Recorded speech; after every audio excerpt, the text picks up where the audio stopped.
عليكم البنات، كنتمنى تكونوا على خير وبخير وتكونوا في احسن الاحوال ان شاء الله يا ربي. كنتمنى انكم تكونوا بصحه جيده، وكذلك دائما كنشكركم على حسن المتابعه للقناه. وما تنسوناش بالاشتراك وتفعلوا زر الجرس باش يوصلكم كل جديد ان شاء الله على قناتي، لان كنلقى بزاف الناس كيتابعوني وكيشاهدوا القناه وانما ما دايرين اشتراك. نتمنى انكم ديروا اشتراك وتفعلوا زر الجرس، اكيد فضلا وليس امرا. المهم ندوزو للوصفه اليوم اللي غادي نشارك معكم. واحد الوصفه غزاله بزاف، بسيطه وفي مقاديرها كذلك بسيطه وسهله وممكن تحضروها في وقت وجيز. المهم البنت، هنا بالنسبه للمقادير اللي غادي نحتاجو في الكيك: 2 بيضات، كيس خماره، واحد كيس د الفاني يعني كيس خميره حلويات، كاس د السكر، نص كاس د الزيت، واحد دانون، ودقيق على حسب الخليط، والملح. المهم بالنسبه لهاد الكيكه البنات غزاله، هي كيكه تركيه كيقولوا لها كيكه الحليب او كيكه ديال تيري ليتشي. هذه كيكه كتجي غزاله البنات، زوينه. المهم انا هذا هو المول اللي غادي نستعمل بالنسبه لهاد الكيك هذا.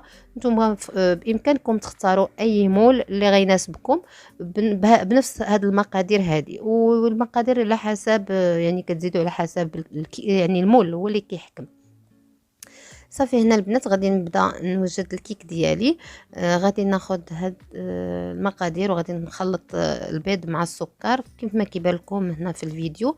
المهم تابعوا معايا الفيديو من الاول حتى الاخير وان شاء الله باش ندوزو للمرحله اللي مور هاد الكيك هذا ما يغطي شنو غنديروا. المهم تابعوا معايا هنايا في الفيديو ومن بعد نتلاقاو.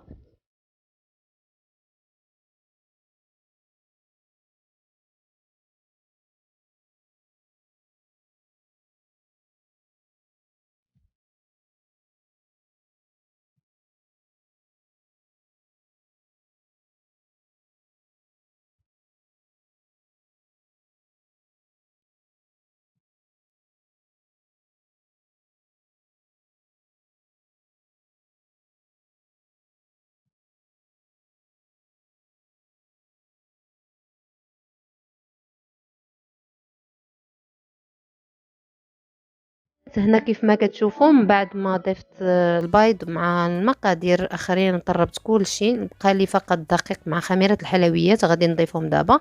الدقيق بالنسبه انا احتاجيت تقريبا 2 كيسان الا ربع، يعني ماشي 2 كيسان كاملين.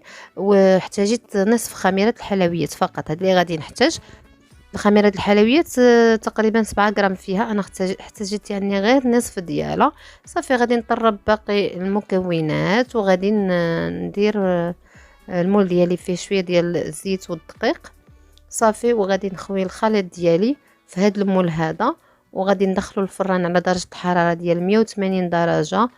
فقط من التحت شعلت عليه، وغادي تخليوه لمده ديال 40 دقيقه، ما بين 40 حتى ل 45 دقيقه. هذا هو التوقيت البنات. المهم نتوما ما تغفلوش عليها باش عاوتاني ما يتحرق لكمش الكيك. وصافي هادشي اللي كاين. ومن بعد غندوزو للمرحله الثانيه اللي غادي نديروها في هذا الكيك هذا. بالنسبه للمرحله الثانيه غادي نحتاجو الفرomboise او الفراوله، او ممكن ديروا كراميل. المهم انا هنا اختاريت الفرomboise هو اللي غادي ندير به هذا الكيك هذا. هنا احتاجيت سكر وكيس ديال الفاني وفرomboise. بالنسبه للفرomboise عندي هنا تقريبا يكون شي 4 كيلو. نتوما كذلك تقدروا تحتاجوا 4 كيلو ديال الفراوله الا بغيتو ديروها في مكان الفرomboise. وخديت واحد كيس د الفاني، والسكر كذلك ممكن تضيفوا على حسب كل واحد شحال، يعني كل واحد شحال كيبغي ديال الحلاوه. يعني انا اختاريت هنا فقط نصف كاس، نتوما ديروا كاس ديال السكر ودرت كاس ديال الماء. شفتوا انا ضفت فقط كاس ديال الماء صغير ماشي كاس كبير، باش هاد الفرomboise ديالي تعسل لي مزيان مع السكر وحتى يولي يعني بنت. غادي نخلي داك الفرomboise يطيب لي مع داك السكر والماء حتى يتعسل، ودزت نطرب هاد الكريم شونتي ديالي باش حيت غادي نحتاجها هي الطبقه الثانيه اللي غادي تكون فوق الكيك. وعاد هذيك لاصوص ديال لا فرومبواز ممكن ديروا نتوما صوص كراميل، ممكن ديروا صوص ديال الفريز. المهم اللي موجود عندكم ديروها البنات. انا اختاريت ندير فرومبواز حيت عندي موجود هنا كما كتشوفوا. هذاك هو القوام ديال الكريم.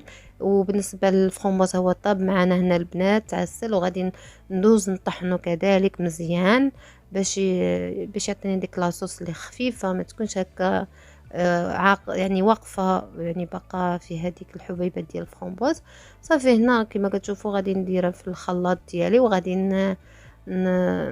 هذا، وغادي نطحن مزيان هاد لاصوص هادي. واكيد غنخليوها البنات تبرد، عاد ممكن نستعملوها فوق الكريم شونتي اللي غادي نديرو فوق الكيك. صافي هنا غادي نخلطها كما شفتوا. خليكم معايا في الفيديو باش ندوز معكم ان شاء الله المرحله الاخيره اللي غادي نحضروا في هذا الكيك هذا.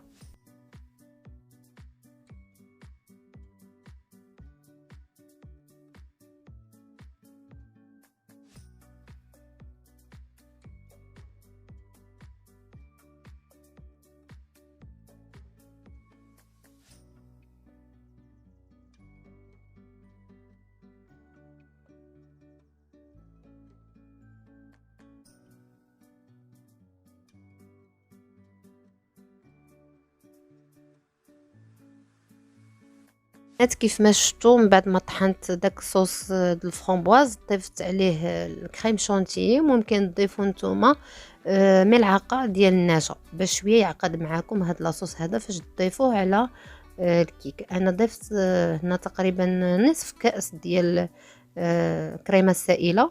وصافي هذا الكيك ديالنا من بعد ما خرجناه اكيد غادي نسقيه تقريبا بكاس الحليب مع 2 معالق كذلك ديال كريم شونتيي، او ممكن ديروا نتوما فقط الحليب مع السكر.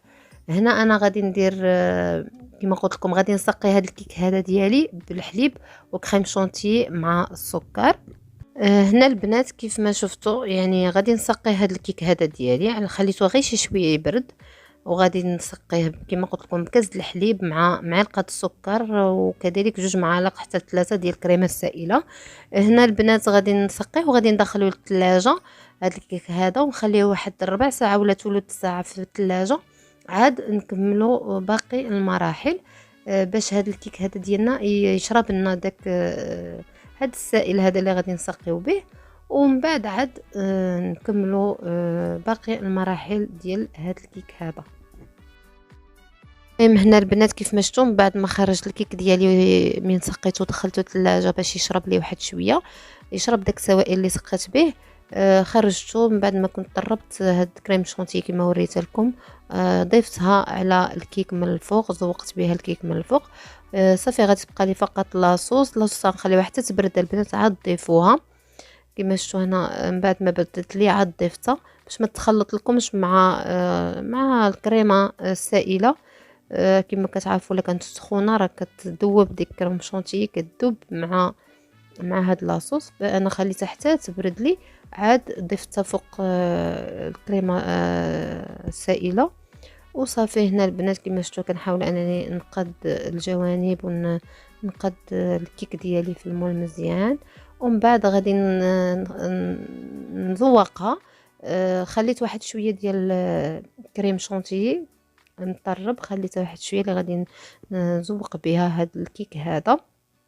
صافي هنا غادي ندير هاد الشريطات. المهم نتوما البنات حاولوا ديروا هنا كانت كتقطع معايا واحد شويه، وانما المهم تبغيو ديروا ما ديروهاش ميله، وقفوا يدكم هكا شويه باش ما كيتقطعش معاكم داك الشريطات ديال الكريمه ملي كنكونوا كنزوقوا بها. وصافي البنات المهم كلشي كيتقاد في الاخر.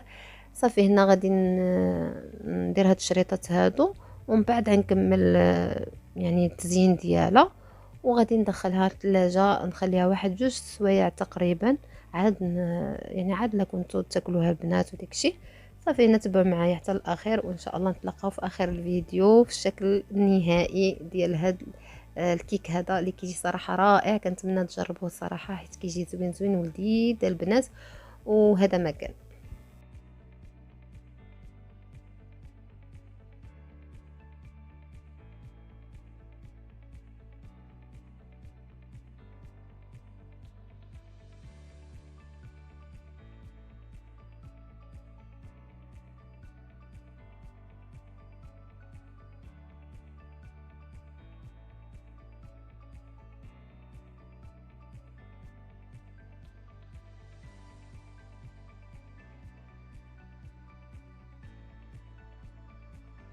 البنات هو الشكل النهائي ديال هذا الكيك هذا ديالنا، كيجي صراحة رائع. البنات جربوه، وما تنساوش تبارطاجيو الفيديو مع الاصدقاء ديالكم لما لا، وما تنسوناش باللايك والاشتراك وتفعلوا زر الجرس باش يوصلكم ان شاء الله كل جديد ديالي على قناتي.